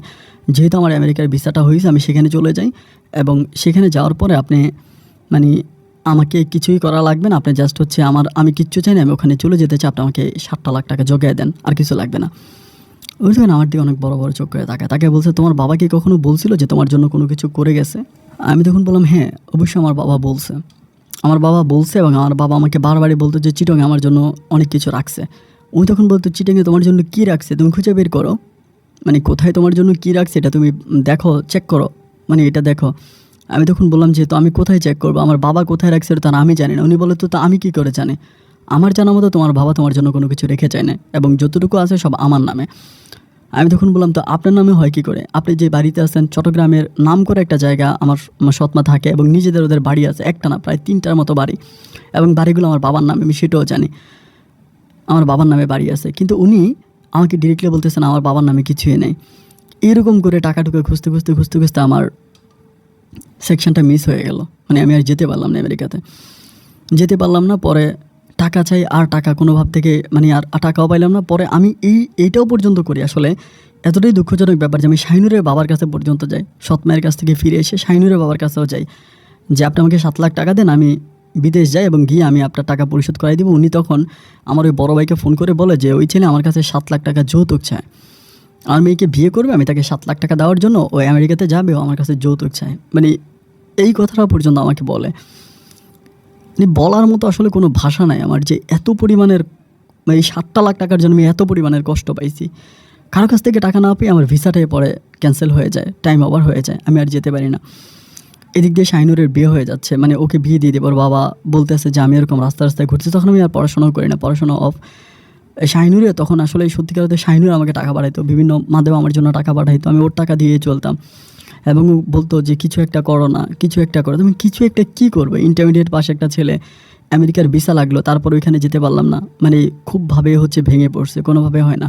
ও আমাকে বলে তুমি যদি কোনোভাবে ওখানে যেতে পারতা, অ্যান্ড যেতে পারার পরে আমি বাবাকে যেভাবে হোক ম্যানেজ করে বুঝা টুঝা বলতে পারতাম যে ও তো গেছে না, ও আমি ওয়েট করে ও আমাকে নিয়ে যাবে, বা আমি আবার আমার স্টাডি শুরু করতে পারতাম। এখন মানে বাবা তো ভয় আছে যে আমি তো ওকে নিয়ে পালায়ে যাই কিনা, এই ভয়ে বাবা আমাকে বাসা থেকে বেরোতে দিচ্ছে না। পরে আর মানে সহ্য হচ্ছিল না, যে আসলে মানে এইভাবে তো আর নিতে পারতেছিলাম না। নিতে না পারার পরে আমি তখন কী করলাম, আমার ঢাকাতে আমি যে ইউনিভার্সিটিতে পড়াশোনা করতাম সেখানকার একজন প্রফেসর ছিল সিরাজউদ্দিন স্যার, এবং সিরাজউদ্দিন স্যারের বাড়ি চট্টগ্রামে ছিল, এবং তিনার বড় ভাই চট্টগ্রামের নাম করা মেয়র, প্রাক্তন মেয়র। তো আমি তখন ওনার কাছে গিয়ে বলি, ভাই সিরাজ স্যারের কাছে বলি যে স্যার এই ঘটনা। উনি তখন বলে ঠিক আছে তাই তুমি আমার ভাইয়ের সাথে কথা বলো। পরে মেয়রের নাম্বার আমাকে দেয়, আমি মেয়রকে কল করি ওনাকে ডিরেক্টলি বলি যে আমি আপনার সাথে দেখা করব। পরে উনি বলে যে ঠিক আছে আসো। পরে আমি ওনার বাসায় যাই, গিয়ে ওনার সাথে কথাবার্তা বলি, ওনাকে বলি যে এমন এমন ঘটনা, এরা আমার সাথে এগুলো করতেছে, বা এমন সব কিছু বলে। তারপরে মেয়র কী করে আমার বড় ভাইকে, মানে আমার সৎ ভাই যে আছে তাকে ডেকে পাঠায়, ওনার অফিসে পাঠায়। আনার পরে আমার বড় ভাই তখন পুরোপুরি বলে যে প্রপার্টি যা আছে সব আমার মায়ের নামে, এবং সে পেপারসগুলো দেখায়, ডকুমেন্টও দেখায় যে হ্যাঁ বিল্ডিং টিল্ডিং যা কিছু আছে সবই আমার মায়ের নামে, আমার নামে কিছু নাই, একদম আমাদের নামে কোনো কিছুই না, সব আমার সৎ মায়ের নামে। এখন এগুলো কীভাবেই আমার সৎ মা নিজের নামে করলো এটা আল্লাহই ভালো জানে, ওটা তো আর আমি জানি না। মেয়র সাহেব আমাকে অনেক ঘুরায় ফিরে আমাকে বলে যে দেখো তোমার সৎ মায়ের সাথে কথা বলে কোনো সমঝোতায় যেতে পারো কিনা, কারণ আইনিভাবে গিয়ে তুমি আসলে তেমন কিছুই করতে পারবা না। তো তারপরেও আমি বললাম যে আপনি যেভাবে পারেন ওভাবে ম্যানেজ করে দেন, আমার পক্ষে তো কোনো সম্ভব না, আর আমি গেলে ওরা আমাকে দূর করে কুকুরের মতো তাড়াই দেবে, আমাকে টাকা পয়সা দূরের কথা আমার সাথে কথাই বলবে না। ওই তখন বলে আচ্ছা ঠিক আছে তাইলে আমি দেখি আজকে রাতে কী করতে পারি, তুমি থাকো। পরে রাতের বেলা আমার সৎমাকে উনি কল করে পাঠায়, সৎমাকে আসতে বলে ওনার অফিসে। তো আমার সৎমা তখন আসে, আসার পরে আমার সৎমা তখন খুব গরম, মানে অতিরিক্ত গরম, যে আমি হচ্ছে না আমার কাছে কোনো টাকা পয়সা পাবে না, ওর মাকে যে বিয়ে করছে সেটা তো আমি জানতাম না, ওরা সিলেটি মানুষ অনেক হিংসুক, এই সে মানে আমাদের সিলেট সম্বন্ধে উনি খুব মানে বাজে ভাষায় গালাগালি করে কথাটা তা বলতেছে যে সিলেটি মানুষ খারাপ, আমার হাজব্যান্ডকে ভোলায় বেলায় নিয়ে গেছে, এটা সেটা অনেক কথা ওনাকে, মানে উনি সিলেট নিয়ে একদম খারাপ খারাপ ভাষায় গালাগালি করে।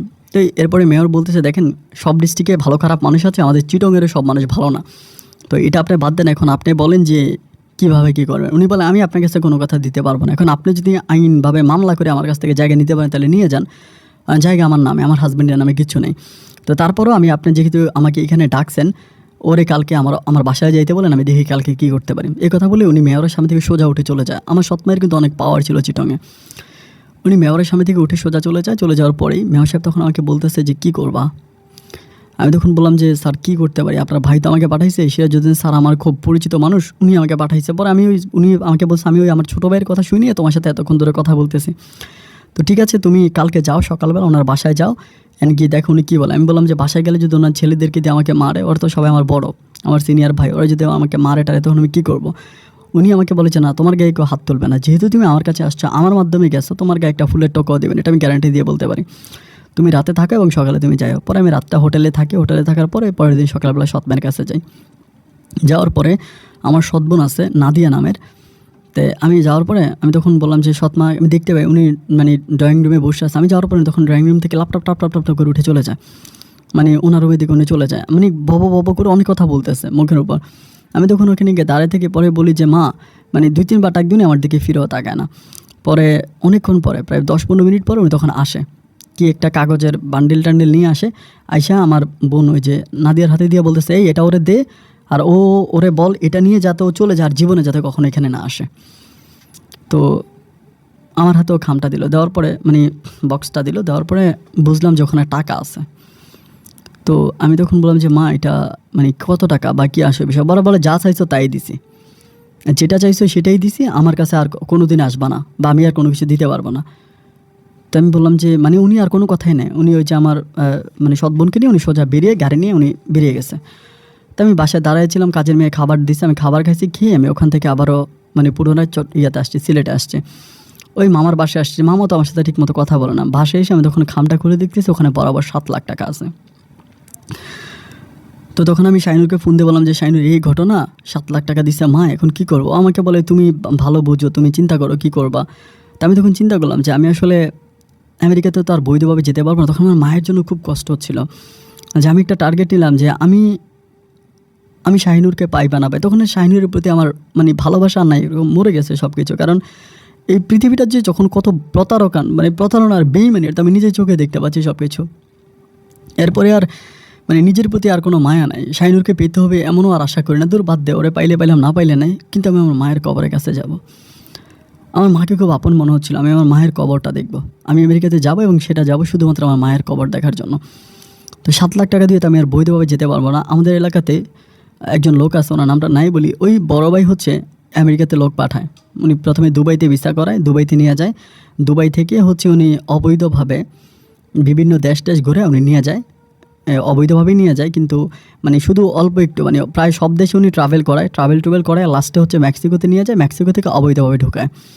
মানে বিভিন্ন দেশে ট্রাভেল করায়, ওনার সাথে কন্ট্রাক্ট করে ফেলতে হবে, এত লাখ টাকা কন্ট্রাক্ট, উনি এত মাসের মধ্যে নিয়ে যাবে। তো কয়েকটা দেশ ট্রাভেল করে মেক্সিকো পর্যন্ত নিয়ে যাবো, মেক্সিকো থেকে উনি তখন ওই দিক দিয়ে ঢুকাই দেয়। তা আমি তখন ওনার সাথে টার্গেট নিলাম, উনি আমাকে বললো 10 লাখ টাকা দিতে হবে, সব খরচ ওনার, এবং 4 মাসের মধ্যে উনি ঢুকাই দিবে, 4 মাসের মধ্যে। তো আমার কাছে আছে 7 লাখ। তখন আমি শাহিনুরকে বললাম যে শাহিনুরের কাছে তখন কিছু টাকা ছিল বলতে কিছু গয়নাগাটি ছিল ওর, মানে নিজস্ব কিছু গয়নাগাটিগুলো আগে ছিল না ওর কাছে, এখনও গয়নাগাটিগুলো পাইছে কোত্থেকে জানি, মানে কীভাবে আসছে আমি জানি না। ওই গয়নাগাটিগুলো আমাকে দিয়ে বলতেছে যে এগুলো বিক্রি টিক্রি করে দেখো কিছু করতে পারো কিনা। তো আমাকে গয়নাগুলো দেয়, ওর সাথে আমার দেখা হয়, তখন গয়নাগুলো দিয়ে এগুলো বিক্রি করে 2 লাখ টাকার মতো হয়, আরও 1 লাখ টাকা শর্ট। তো পরে 1 লাখ টাকা মামা যখন বুঝতে পারছে যে আমি এইভাবে চারদিকে টাকার জন্য পাগল হয়ে গেছি, পরে মামা তখন আমাকে 1 লাখ টাকা আইনা দেয়। তখন 7 লাখ টাকা জোগাড় হলো না, এবার 10 লাখ টাকায় জোগাড় হয়ে গেল। 10 লাখ টাকা জোগাড় হওয়ার পরে ওই 10 লাখ টাকা সে ওনার সাথে কন্ট্রাক্ট হলো, 8 লাখ টাকা এখন দিব, 2 লাখ টাকা ওই দেশে পৌঁছানোর পরে দিব। এবং আমাদের যেহেতু সিলেটে পরিচিত লোক আছে সবার সাথে ওনাকে তখন ওভাবে হচ্ছে স্টাম্পিং করে কাগজপত্র ওকে করে ওনাকে টাকা দিলাম। দেওয়ার পর উনি প্রথম আমাকে দুবাই নিল। দুবাই থেকে আমি তখন চলে আসি। দুবাই থেকে আসার পর উনি আমাকে হচ্ছে সিঙ্গাপুর আর মালয়েশিয়াতে নিয়ে গেল। সিঙ্গাপুর মালয়েশিয়ার ট্যুরটা কমপ্লিট করে আসলাম এবং আসার পরে উনি তখন হচ্ছে আমাকে গ্রিস আর হচ্ছে ইতালি ভিসা লাগাইলো। গ্রিস এবং ইতালিতে নিয়ে গেল এবং ইতালি থেকে উনি তখন আমাকে ট্রাভেল করাইলো মেক্সিকোতে। আমি তখন ইটালি থেকে মেক্সিকোতে গেলাম এবং মেক্সিকোতে যাওয়ার পরে অবৈধ পথে উনি আমাকে তখন আমেরিকাতে ঢুকাইলো। এবং আমিও আসলে অনেক কষ্টের পরে, এখানে অনেক ঘটনা আছে, স্টোরিটা অনেক বড়, আমার যাওয়ার জার্নিটা কিন্তু খুব ছোট না, অনেক ঘটনা এখানে আছে। এই ঘটনাগুলো নাই বলি আমি, যাই হোক সবশেষ হচ্ছে মেক্সিকোর মাধ্যমে আমেরিকাতে আমি ঢুকতে পারি অবৈধভাবে ঢুকি। এবং ঢোকার পরে ওখানে আমি আমার আব্বার যে ফ্রেন্ড আছে ওনার হেল্প নেই, ওনার সাহায্য নিয়ে দেন আমি তখন হচ্ছে আমার মায়ের কবরটা শনাক্ত করতে পারি, যেটা আমার মায়ের কবর। এবং আমি আমার মায়ের কবরেই প্রথম আমি দু চোখে আমার মায়ের কবরটা দেখতে পাই। আমি আমার মায়ের কবরে গিয়ে খুব কান্নাকাটি করি এবং মায়ের কবর জড়িয়ে ধরে অজস্র কাঁদি, কারণ আমি জানি আমার মাকে আমি খুব ছোটোবেলায় দেখেছিলাম, এরপর থেকে মাকে দেখা হয়নি। আজ এত বছর পরে মায়ের কবরে যাওয়ার পরে মনে হচ্ছিল যেন ওই মাটিতে আমার মায়ের কাপড়ের গন্ধ পাচ্ছিলাম, আমার মায়ের শরীরে একটা ঘ্রাণ আছে, ওই ঘ্রাণটা মনে হয় আমি ওই কবরের মধ্যে পাচ্ছিলাম, আমার কাছে এটা মনে হলো। যাই হোক খুব কান্নাকাটি করলাম, মায়ের কবর জড়িয়ে দেওয়ার পরে ওই আঙ্কেল আমাকে একটা চাকরি দিল কোনো রকম, যেহেতু আমার কোনো পেপারস ডকুমেন্ট নাই, উনি আমাকে একটা কাজের ব্যবস্থা করে দিল। তো আমি সেই কাজ করতেছি, আবার আমার মামলা চলতেছে, তো কাজ করতেছি এরই মাঝে অনেকগুলো প্রায় 1 বছরেরও বেশি সময় হয়ে গেছে। এদিক দিয়ে শাহিনুর আমাকে বারবার মানে দিচ্ছে, তাগাদা দিচ্ছে যে তুমি কি করবা, তুমি কি আসবা নাকি আসবা না, আমার বাবা কিন্তু আমাকে আর রাখবে না। আমি তখন বললাম যে আমি তো আসছি অবৈধভাবে, এখন পেপারস রেডি হইতে তো অনেক সময়ের দরকার, কবে পেপারস রেডি হবে সেটাও জানি না, এবং পেপারস রেডি হওয়ার পরে আমি যাব কিভাবে, আমি আসলে কোনো কিছুই বুঝতেছি না, তুমি আমাকে কি বলতে চাও। ও আমাকে বলে যে তুমি কি আসবা নাকি আসবা না, আমাকে ডিরেক্টলি এতটুকুই বলো, আমি তোমার কাছ থেকে এত কথা শুনতে চাই না, এখন তুমি না আসলে নাই, আমি আমার পথ বেছে নিব, ওরকম করেও খুব কান্নাকাটি করে আমাকে এগুলো বলে। আমি তখন বললাম যে শাহিনুর দেখো তুমি এরকম মন খারাপ করো না, আমি তো আমেরিকাতে আসছি, তোমার আব্বাকে বলো না। ও বলে বাবা অপেক্ষা করছে, বাবা আর করতে পারবে না। পরে ওখানকে আমার কুমিল্লার একজন ভাই থাকে, না হচ্ছে হৃদয়, ওর সাথে আমার অনেক সম্পর্ক ভালো। ও আবার শাহিনুরকে বোঝায় যে শাহিনুর দেখো ওর তো ডকুমেন্ট হচ্ছে না, এই তুমি একটু বুঝো, মানে ওই বড় ভাইটা আবার বিয়ে করে নেই, উনি কুমিল্লার মানুষ, হৃদয় ভাই অনেক ভালো মনের মানুষ, অত্যন্ত ভালো, আমাকে উনি থাকতে দিছে, খেতে দিছে, এবং ওনার মাধ্যমে আমি ওখানে ছিলাম আর কি। তো থাকার পরে এরকম করতে করতে একটা পর্যায়ে এই হৃদয় ভাই আমাকে একটা অফার করলো, এই আমেরিকাতে যাওয়ার প্রায় 1 বছর পরে উনি আমাকে একটা অফার করলো যে তুই একটাভাবে ডকুমেন্ট করতে পারিস, এভাবে ডকুমেন্ট করলে মানে এভাবে কাজ করলে তোর পেপারসগুলো হয়ে যাবে, তুই খুব দ্রুত বাংলাদেশে গিয়ে তুই তোর ওয়াইফকে নিয়ে আসতে পারবি বা শাহিনুরকে বিয়ে করতে পারবি। তো সেটা হচ্ছে তুই এখন এটা শাহিনুরকেও জানাইস না, কারণ বাঙালি মেয়ে তো বুঝবে না, না বুঝে দেখা যায় কান্নাকাটি করবে বা একটা আলাদা একটা ঝামেলা করে ফেলবে, খুব সমস্যায় পড়ে যাবে। তুই এটা না করে তুই তোর গার্লফ্রেন্ডকে না জানিয়ে তুই একটা কাজ কর, এখানে অনেক মহিলা বা অনেক মেয়ে পাওয়া যায় যাদেরকে তুই বিয়ে করতে পারবি, এবং বিয়ে করে তাদের মাধ্যমে একটা কন্ট্রাক্টে যাবে এবং ওই কন্ট্রাক্টটা তাদেরকে দিয়ে দিলে তারা তোকে হচ্ছে করে দিবে, মানে তোকে হচ্ছে পেপারস ডকুমেন্ট করে দিবে তার নামের উপরে, দেন তুই বাংলাদেশে গিয়ে তোর বউকে আনতে পারবি। এই কথা হচ্ছে আমাকে আমার বন্ধু হৃদয় ভাই বললো কুমিল্লার। তো আমি তো ওনার কথার অত্যন্ত ভালো লাগলো। আমি তখন চিন্তা করলাম যে এছাড়া আসলে এর সহজভাবে আমেরিকাতে পেপারস পাওয়ার আর কোনো আদার্স ওয়ে নাই, আমি এছাড়া অন্য কোনো উপায়ে আমেরিকা থেকে পেপারস পাবো না। পরে আমি ওনাকে বললাম যে ভাই আপনিই খুঁজতে থাকেন, যেহেতু আপনি ব্যাপারটা বলছেন এবং আপনিই খুঁজতে পারবেন, আপনি খুঁজে আমাকে এরকম একটা মানুষ জোগাড় করে দেন যার মাধ্যমে আমি আমার পেপারস এবং ডকুমেন্টগুলো সব কিছু ওকে করে আমি বাংলাদেশে যেতে পারবো বা আমি আমার বউকে আনতে পারবো। উনি তখন বলে ঠিক আছে তুমি তাইলে কোনো চিন্তা করো না, আমি আমার জায়গা থেকে চেষ্টা করি। পরে তিনি তার জায়গা থেকে বিভিন্ন জায়গায় খোঁজ টোজ লাগায়, কথাবার্তা বলে, এরকম করে অনেক জায়গায় কথাবার্তা বলতে বলতে একটা পর্যায়ে উনি হচ্ছে একটা মেয়েকে পায় এবং ওই মেয়ের সাথে উনি কথাবার্তা বলে, তার সাথে সব কিছু মানে এগ্রিমেন্ট হয় এবং তাকে হচ্ছে $10,000 দিতে হবে। তো $10,000 দ্যাট মিনস হচ্ছে বাংলাদেশি টাকায় প্রায় 20 লাখ টাকার কাছাকাছি। তো এখন $10,000 মানে কীভাবে আমি আসলে মানে বুঝতে পারতেছিলাম না যে এত টাকা আমি কোথায় পাবো, বা এত টাকা তো আমার কাছে নাইও। তো খুব খারাপ একটা অবস্থা। পরে $10,000 দিব কোত্থেকে, কোনোভাবে পারতেছি না। পরে চিন্তা করলাম যে কি করা যায়, কোন উপায়ে আমি পেতে পারি বা কোন মাধ্যমে এই টাকাটা জোগাড় করা যায়। বিভিন্ন লোকদের মাধ্যমে যোগাযোগ করি, এমনি সামনে বাংলাদেশিও অনেক টাকা, তাও হচ্ছে না। পরে আমি লাস্ট পর্যন্ত আমার এক মানে আঙ্কেল ছিল আর কি, ওনার বাড়ি ছিল সিলেটে। উনি আমার বাবার খুব ঘনিষ্ঠ মানুষ ছিল, বন্ধু ছিল। ওনার সাথে আমি কথা বলি, ওনাকে বলি যে ওর নাম হচ্ছে কালাম আঙ্কেল। আমি কালাম আঙ্কেলকে বলি যে আঙ্কেল এমন এমন ঘটনা, এখন আমি তো এইভাবে হচ্ছে ডকুমেন্ট করতে চাচ্ছি। উনি আমাকে বলে দেখো মেয়ে ভালো হইতে হবে, মেয়ে যদি খারাপ হয় তাহলে কিন্তু বিপদে পড়বা। আমি বলি না, আমাদের কুমিল্লার ছেলে যখন হৃদয় ভাই আছে, হৃদয় ভাই বলেন আমি ওনাকে চিনি, উনি যথেষ্ট পরিমাণের ভদ্র এবং উনি এরকম না, এরকম আমাকে বলে যে অনেক ইয়াং আছে এবং উনি এটা করে দেবে, এরকম অনেকে করে দিছে। পরে ওনার সাথে কথাবার্তা বলার পর আমি তখন কালাম আঙ্কেলকে বললাম যে আঙ্কেল আমার তো যাও না, আমার বাবা নাই মাও নাই, আমার মা তো এই দেশে শুয়ে আছে, বাবা বাংলাদেশে শুয়ে আছে, এখন আমাকে টাকা দেওয়ার মতো কেউ নেই, আপনি যদি টাকাটা দেন আমি আপনাকে পরিশোধ করে দিব। পরে উনি বলো অনেক টাকার দরকার, $10,000 মানে তো অনেক টাকা, তো ঠিক আছে আমি তোমাকে দিব। পরে উনি একটা হিসাব করে কাউন্ট করে আমাকে $10,000 উনি মিলিয়ে দিল যে ঠিক আছে তুমি এটাকে নিয়ে যাও এবং গিয়ে তুমি ওই মহিলার সাথে বা মেয়ের সাথে কথা বলো। পরে $10,000 কন্ট্রাক্ট হলো, ওই মহিলাকে সে আমাকে বিয়ে করবে, কন্ট্রাক্ট ম্যারিজ যেটাকে বলে আর কি। এবং বিয়ের করার পরে সে আমার ডকুমেন্টের জন্য সে জমা টমা দিবে। তো তার সাথে ওইভাবে কথাবার্তা হলো এবং ওনাকে আমি দেখলাম উনিও মোটামুটি একটু বয়স্ক, কিন্তু অনেক ভালো, মানে বয়স্ক বাট দেখলে বোঝা যায় না কি অনেক ইয়াং নেই। এরকম করে মানে সব কিছু ইয়েটা হলো, ডকুমেন্ট ওনার সাথে আমার কথাবার্তা হলো। হওয়ার পরে তখন বিয়ে হবে। এখন বিয়েতে কিন্তু ভিডিও হবে, তারপর ছবি তুলতে হবে, যেহেতু সব অ্যাম্বাসিতে দিতে হবে, অ্যাম্বাসিকে প্রুফ করাইতে হবে যে আমি ওনাকে বিয়ে করছি। তো ওইরকম একটা অনুষ্ঠান ওখানে করা হয়। এরই মাঝে কিন্তু আমি কিন্তু শাহিনুরের সাথে আর কথাবার্তা বলতে পারতেছি না। এই যে শাহিনুর আমাকে হাজার হাজার কল দিয়ে যাচ্ছে, হাজার হাজার কল দিতেছে, আমি কিন্তু শাহিনুরের কল আর রিসিভ করতেছি না, যেমন কল আসলে ধরতে পারতেছি না। অনেকটাই ব্যস্ত হয়ে গেছিলাম এবং ওই মহিলার সাথে মানে ওই মেয়ের সাথে সব কিছু কনফার্ম করা এসব ব্যাপার নিয়ে খুব বেশি ব্যস্ত, আমি আর কল ধরতে পারি না।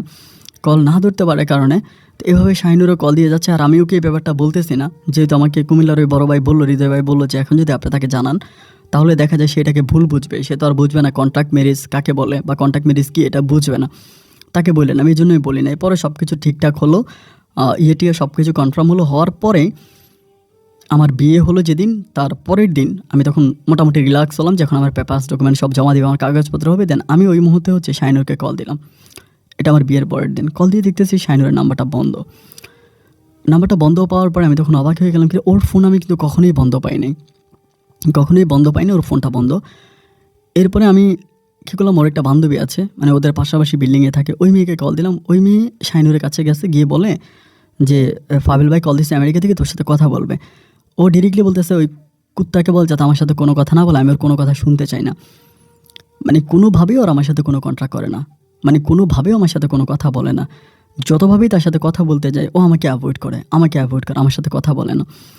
মানে কোনোভাবেও আমার সাথে কোনো রকমের কথাই বলে না, কমপ্লিটলি কোনো কথা বলে না। এটা আমি বুঝতে পারি না যে কী ব্যাপার, আমার সাথেও কথা বলে না কেন। এরকম করতে করতে অনেকগুলো মাস কেটে গেল, অনেকগুলো মাস বলতে প্রায় 1-1.5 মাসের মতো কেটে গেল। আমার সাথে কোনো কন্ট্রাক্ট নাই। যতজন লোক দিয়ে পাঠায় ওর সাথে কথা বলার জন্য, ও আমার সাথে কথা বলবে না, এরই মাঝে আমার কানে নিউজ চলে আসে যে ওনাকে বিয়ে করতেছে, বিয়ে ঠিক হয়ে গেছে এবং সম্পূর্ণ তার নিজের ইচ্ছে সে বিয়ে করতেছে। এটা জানার পরে কষ্টটা আরও বেশি বেড়ে গেল। তারই কয়েকদিন পরে আমাদের কুমিল্লার বড় ভাই হৃদয় ভাই বলতেছে, আমাকে বলে যে পাভেল আমি দেশে যাব, আমার মায়ের শরীর ভালো না, আমি 2-3 মাস পরে আসবো। তো উনি আর আমি মোটামুটি পাশাপাশি রুমে থাকতাম এরকম। পরে উনি তখন দেশে চলে গেল। দেশে চলে যাওয়ার পরে আমি বুঝতে পারলাম না কীভাবে কী হচ্ছে। মানে আমি কিন্তু কোনোভাবেই শাহিনুরের সাথে কথা বলতে পারতেছি না, কথা বললে না হয় একটা কিছু করা যাইতো। এরই মাঝে আমি শাহিনুরের বান্ধবীর মাধ্যমে হঠাৎ জানতে পারি যে ও যেখানে বিয়ে করতেছে ও নাকি কুমিল্লাতে বিয়ে করতেছে। জানতে পারার পর অবাক হয়ে গেলাম যে কুমিল্লাতে বিয়ে করতেছে এবং ও ওর ইচ্ছে বিয়ে করতেছে। আমার মাথায় কিছুই আসতেছে না। পরে আমার ওই বান্ধবীর মাধ্যমে আমাকে বললাম যে কুমিল্লায় যে জায়গায় বিয়ে করতেছে ওই ছেলের ঠিকানা বা ফোন নাম্বার। ওই মেয়ে আমাকে বলে যে ভাই আমি ঠিকানা সব কিছু দিতে পারবো, কিন্তু আপনি ভুলেও কখনো ওই ছেলেকে কল করতে পারবেন না এবং ওই ছেলেকে আপনি কিছু বলতে পারবেন না। আপনি তো শাহিনুরের বাবাকে চিনেন যে উনি কতটা ডেয়ারিং মানুষ। উনি যদি কখনো জানতে পারে যে আমি ওনার মেয়ের জামাইয়ের ফোন নাম্বার আপনাকে দিয়েছি বা ঠিকানা দিয়েছি, তাহলে কিন্তু খুব খারাপ হয়ে যাবে। কিন্তু আমি এগুলো দিতে পারবো না। আমি শুধু আপনাকে আমি আপনাকে দিব, কিন্তু আপনি আমার নাম কখনোই বলবেন। আমি বললাম ঠিক আছে। পরে ও সব কিছু নিয়ে আমাকে এর 2 দিন পরে আমাকে সব কিছু দিবে। তার সাথে আমার কথা হয়, হোয়াটসঅ্যাপে কথা হচ্ছে। দেন ও আমাকে বলতেছে যে ভাইয়া ছেলের নাম হচ্ছে মাকসুদুর রহমান হৃদয় এবং ছেলে হচ্ছে আমেরিকার সিটিজেন, বাড়ি কুমিল্লাতে, কিছুদিন আগে আমেরিকা থেকে আসছে। আমি তখন বলি ছেলেটা কি দেখতে এরকম? ও বলে আমার কাছে ছবি আছে। আমি বললাম দাও। ছবিটা দেওয়ার পর দেখলাম যে এই ছবিটার কারণ হয় আমার আমেরিকার বুকে সবচেয়ে কাছের মানুষ, ভালোবাসার মানুষ, আমার বড় ভাই, আমার বন্ধু, আমার হৃদয় ভাই। হৃদয় ভাই ফোন নাম্বারটা আমার কাছে ছিল। সাথে সাথে কল করলাম, ভাই আপনি বাংলাদেশে গেলেন, আপনারা কি বিয়ে করতেছেন? আমাকে বলে কে বললো? আমি বললাম শুনলাম আপনি বিয়ে করতেছেন। উনি আমাকে বলে ভাই আমার তো বিয়ে করার ইচ্ছা ছিল না, এখন মা আমাকে বিয়ে করাচ্ছে। তাই আমি বললাম কোথায় বিয়ে করতেছেন? উনি বলে বিয়ে তো সিলেটে করতেছি। আমি তখন বললাম সিলেট কোথায়? পরে আমাকে বলে অমুক জায়গায়। আমি বললাম অমুক জায়গায় মেয়ের নাম কি? পরে বলে মেয়ের নাম শাহিনুর। আমি বললাম আপনি মেয়েকে কখনো দেখছেন? উনি বলে না দেখি নাই। আমি বললাম ভাই আপনি কার সাথে নাটক করতেছেন? যখন এটা বলবে তখনই ফোনটা কেটে দেয়।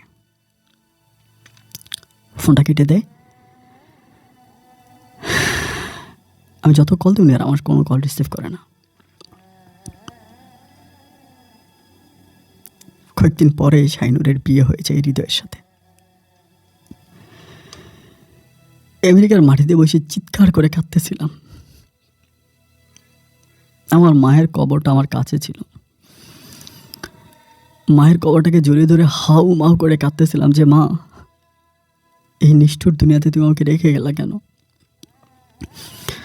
পাথরে বানানো এই দুনিয়াতে তুমি আমাকে রেখে গেলা কেন? আমাকে নিয়ে গেলা না কেন? তুমি আর বাবা ঠিক চলে গেল, আমাকে কেন রেখে গেল?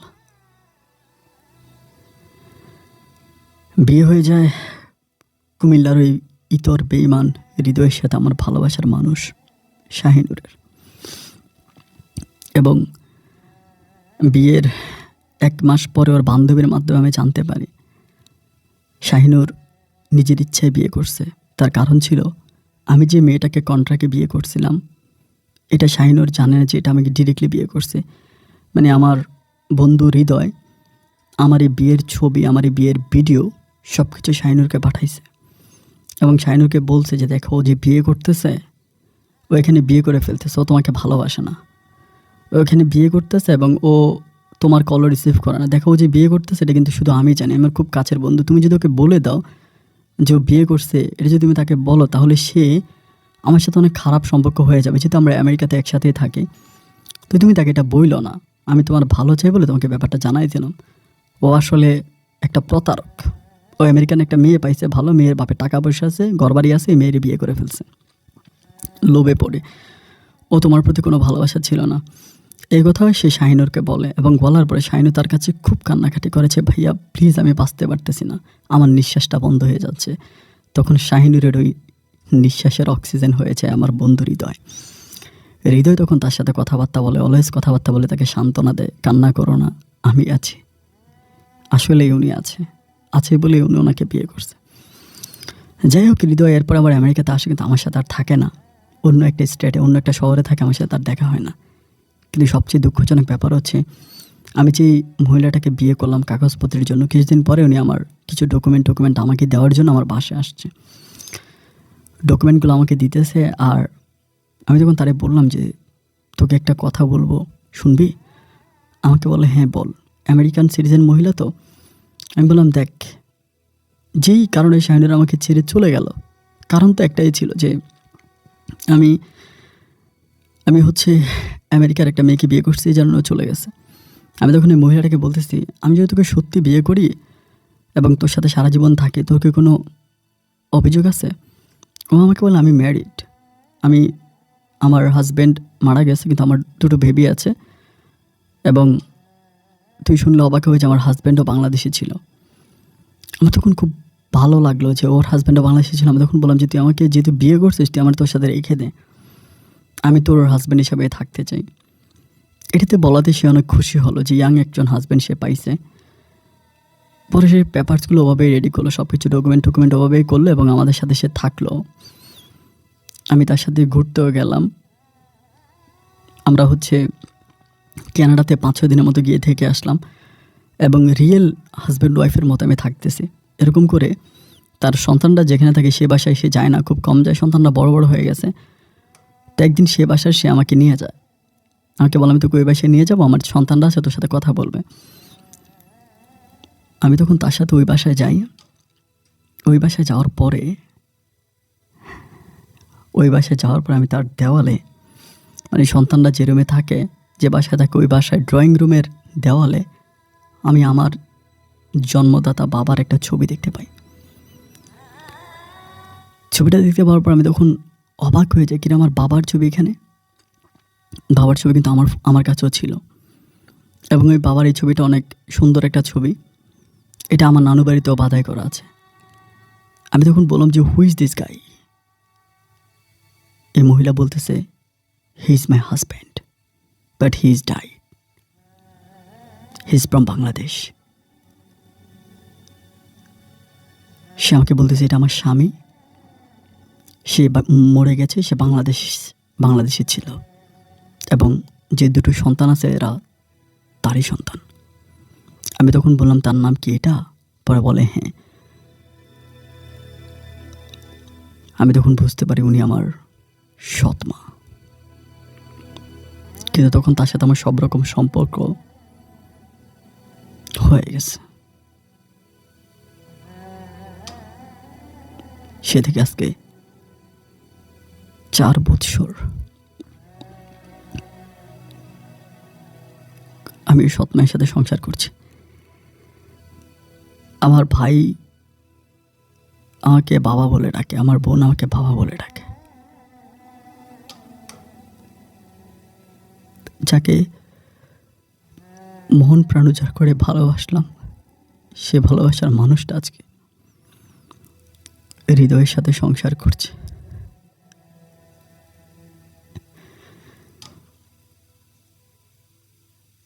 মা আমাকে ছেড়ে আমেরিকার মাটিতে